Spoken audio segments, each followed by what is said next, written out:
Assalamualaikum, my name is Sana Arshad. Hope you are doing well. Welcome to my YouTube channel Math Plus Stats. आज की इस video में हम MTH 102 का lecture number 6 करेंगे, जो कि है इन्वर्स फंक्शन। अपनी प्रीवियस वीडियो में हमने फंक्शन के रिलेटेड पढ़ा था, फंक्शन की डोमेन, रेंज और फंक्शन के रिलेटेड पढ़ा था। आज हम इन्वर्स फंक्शन करेंगे। तो फंक्शन तो वो होता है ना, आपको प्रीवियस वीडियो में बताया था, जैसे कि फंक्शन वो होता है जिसका रिलेशन हो 1 to 1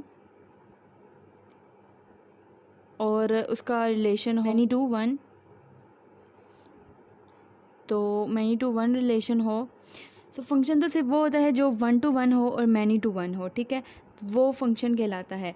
और इन्वर्स क्या होता है? इन्वर्स में मैनी टू मैनी नहीं होता, यानी कि इन्वर्स अगर किसी भी फंक्शन का हम इन्वर्स लेंगे तो अगर वो मैनी टू वन होगा तो हम उसका इन्वर्स नहीं ले सकेंगे, तो वहीं पे हम रिजेक्ट कर लेंगे। इन्वर्स हम तब लेंगे जब वो रिलेशन 1 to 1 हो, यानी कि इन्वर्स में सिंपल ये होता है कि रिलेशन होना चाहिए 1 to 1 रिलेशन होना चाहिए, तो वो क्या कहलाता है? इन्वर्स, फंक्शन का इन्वर्स कहलाता है। कभी भी हम मैनी टू वन रिलेशन जो होगा वो इन्वर्स फंक्शन नहीं होगा। इन्वर्स फंक्शन सिर्फ तब होगा जब वो 1 to 1 हो। तो इसको हम कुछ एग्जांपल्स करूँगी इनकी, तो फिर उससे आपको ज़्यादा क्लियर समझ आ जाएगा कि इन्वर्स की फंक्शन को कैसे हम करते हैं और इन्वर्स हम किसी भी फंक्शन का कैसे लेते हैं। तो ये इंपॉर्टेंट टॉपिक है, तो इसकी एग्ज़ाम्पल हम कर लेते हैं।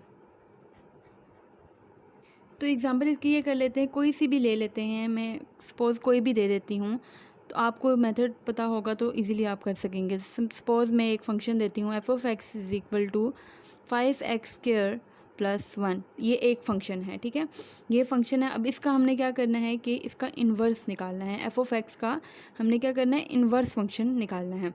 तो हम लेट कर लेते हैं, लेट करते हैं कि f(x) इक्वल है y की। ये कुछ स्टेप्स हैं, आप इनको देखेंगे तो इजीली आप कर सकेंगे। एक फंक्शन है, उसको सबसे पहले उस फंक्शन को हमने y के इक्वल रखा, यानी f(x) को हमने y के इक्वल रखा। अब हम क्या करते हैं कि आपने ये पढ़ा होगा कि जैसे a b is equal to c है, तो हमने अगर इन्वर्स निकालना हो c का, तो हम कहेंगे b is equal to a inverse of c, यानी कि c का inverse a inverse of c हो जाएगा। इस तरह, तो उसी तरह हम इधर भी कर सकते हैं, x is equal to y। अब f जब राइट साइड पे चला जाएगा तो ये इन्वर्स हो जाएगा।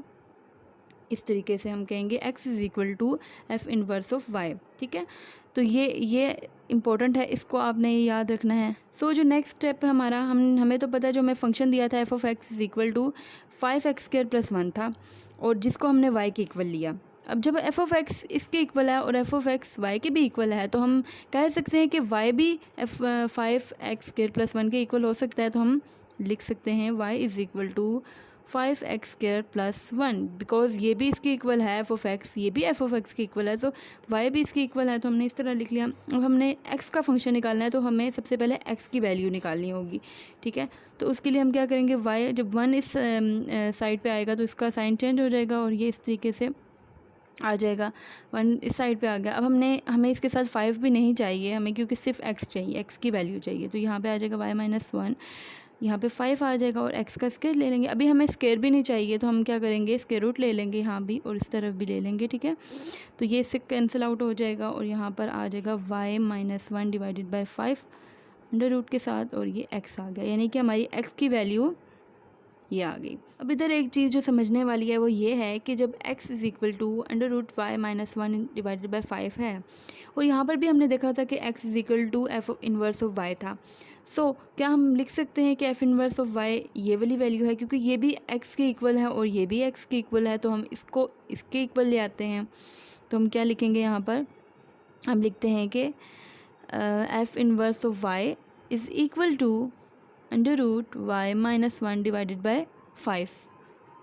अब यहाँ पर हमने क्या किया कि ये भी x के इक्वल था, ये भी x के इक्वल था, सो हमने f इन्वर्स ऑफ y को इसी के इक्वल ले लिया। अब हमें जो चाहिए था वो ये था कि f जो हमारा फंक्शन था उसी का इन्वर्स हमें चाहिए था, यानी f(x) का इन्वर्स जो हमने लिया तो वो हमें चाहिए था। यहाँ पर तो y है, तो हम क्या कर लेंगे, रिप्लेस कर देंगे y को x के साथ, बिकॉज़ ये एक वेरिएबल है और वेरिएबल रिप्लेस किया जा सकता है। हम उसकी जगह दूसरा वेरिएबल ला सकते हैं, तो हम y की जगह पे x को पुट कर लेंगे। यहाँ पर एक और स्टेप हो जाएगा, f inverse of x is equal to जहाँ जहाँ y है वहाँ पे x माइनस 1 डिवाइडेड बाई 5 आ जाएगा। सो यहाँ हमने क्या किया, रिप्लेस कर दिया x को y को x से, ठीक है।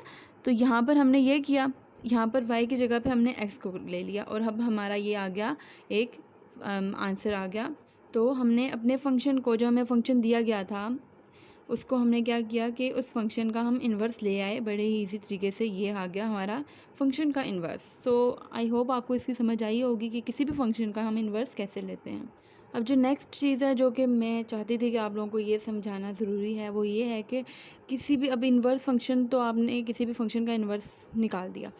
सो अगर आ सकता है कि इन्वर्स फंक्शन का आप रेंज निकालें और डोमेन निकाल दें, तो वो आप किस तरीके से निकालेंगे। तो मैंने अपनी प्रीवियस वीडियो में बताया था कि किसी भी फंक्शन के हम रेंज और डोमेन कैसे निकालते हैं। वो अगर आप देखना चाहें तो आप 5th लेक्चर में देख सकते हैं जाकर, तो उसको आप कर लेंगे तो आगे आपको ये ईज़िली समझ आ जाएगा।